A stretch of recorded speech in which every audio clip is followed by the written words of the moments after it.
Welcome to Toque Blanche. Today we're going to show you how easy it is to make fresh pasta at home. This is the Atlas 150 pasta maker, still made in Italy, still the best one out there. In the food processor we have a cup and a half of flour. It's all-purpose unbleached flour and 2 extra large eggs. That little bit of extra liquid in the eggs is going to help absorb all that flour, so I'm just going to put that right in there. And we're going to run that for about 30 seconds, just till the dough comes together, and make sure it comes together right. Now what's nice about the Breville food processor is you can actually set a time. It goes in 5-minute increments. I'm just going to set it for 30.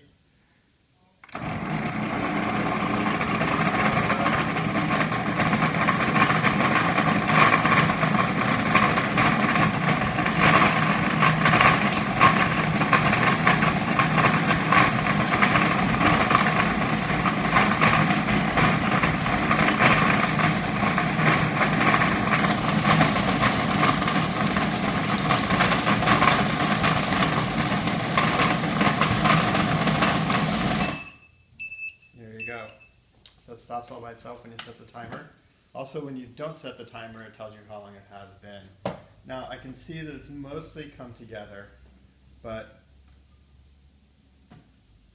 we're going to let it rest for a few minutes. It should clean the side of the bowl, which it looks like it has. If it had been a little more crumbly, you want to drizzle in a little bit of water as it's going. If it was too dry, if it was too wet, then you add about a teaspoon more flour at a time. We're going to wait a few more seconds, and then we're going to knead this for about another 30 seconds.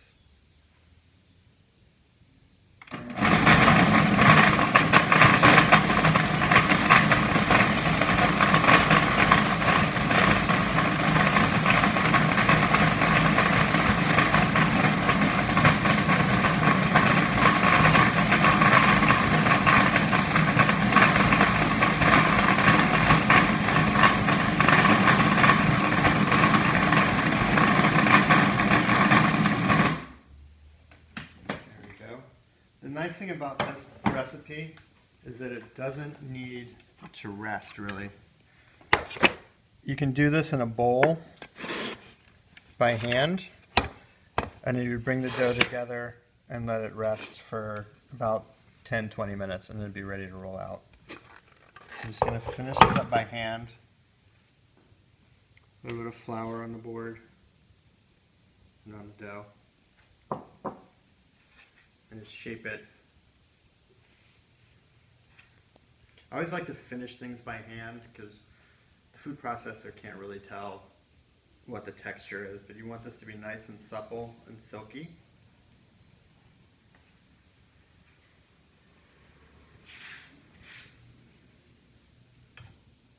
And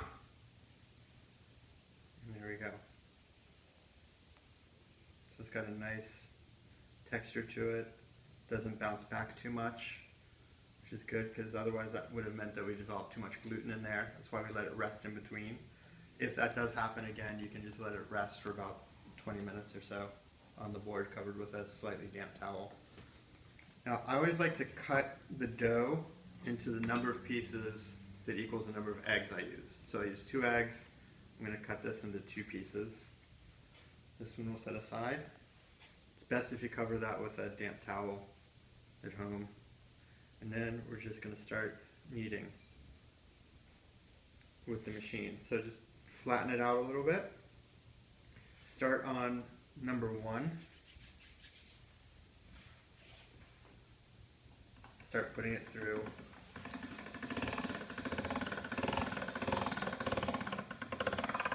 The machine. And then you're going to take and do an envelope fold into thirds. So one part in, I just like to stretch that out. Another part. If this is the slightest bit tacky, just a little bit of flour at this point. You don't want it sticking to the machine, but then rub off any excess. And then we're going to turn it so that the open side goes through again. What we're doing there is creating the strands of gluten so that the dough is nice and elastic and holds together. So again, fold it into thirds. I think we're okay on the flour this time. So then turn it the other way again. And this is all on setting number 1.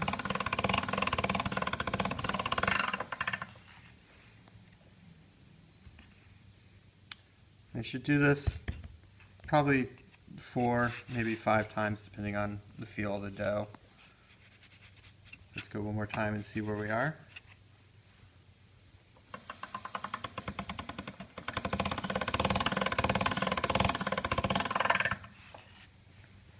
I think I'm going to go one more time just to make sure.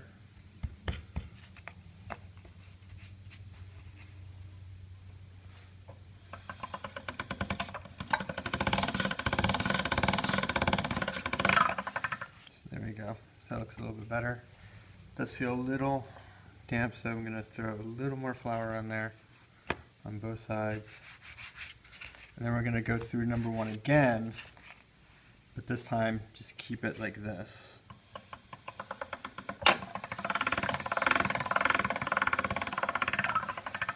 And then I'm going to go, I usually skip every other one until I get toward the end.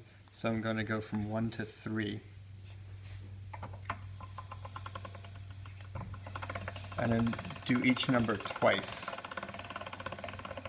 And that's just going to slowly stretch it out.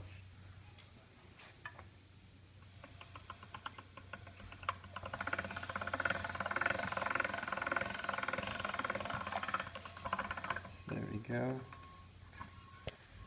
Now I'm going to go to number 5.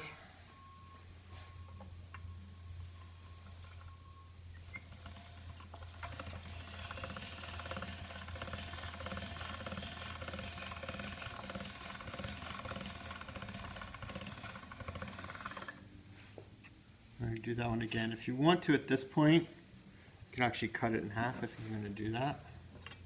Makes it a little bit easier to work with.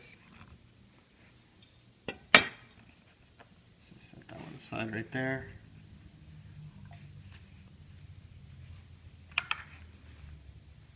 Little flour on this.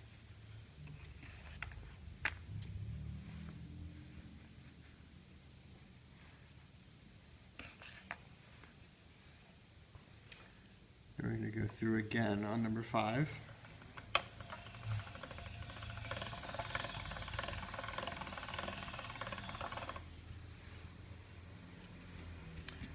And then at this point, 7 is the highest. I'm going to go to just 6. And that's the right setting on this machine for your long noodle pastas, for lasagna. If you want to do ravioli, after this, do 1 pass through number 7 to get it really thin. Because what you want with the ravioli is the pasta to be the normal thickness of a noodle at the edges where they're meeting. So there we go. So that's stretched out quite a bit more. As you can see, it's still nice and supple to work with. It's not super tacky. And then you can cut the noodles with this. Show you how that's done. Again, if we want, just for ease, we can cut that in half. We take our noodle attachment which comes with it. This has spaghetti and fettuccine. That just attaches right on there. Take your handle, attach it to that hole in the machine. And then I like to have a sheet pan that's lined with either a little flour or semolina.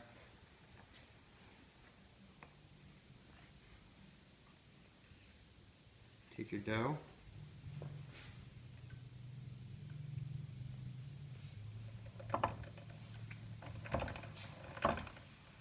Grab it from underneath and pull.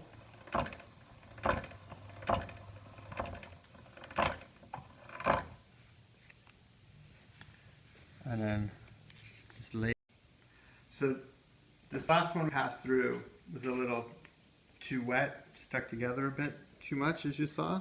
So let's just make sure on these next ones to flour them pretty well before cutting. That'll help that from sticking to itself.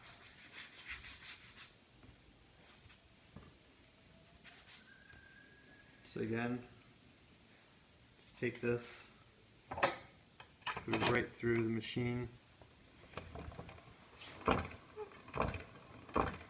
grab it from underneath, and there we go, that was much better.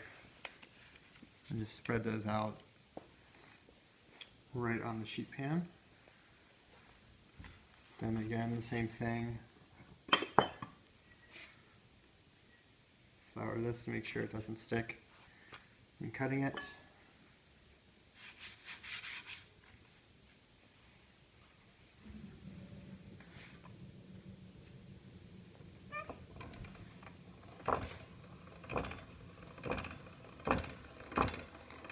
Now machine maintenance is pretty easy. All you want to do is brush any flour out using a pastry brush. Sometimes you'll get little bits of pasta, just let them dry and then run the machine. Do not wash these. This one's 20 years old and it's still going great. But once you get water in there, it is all over for it. All right.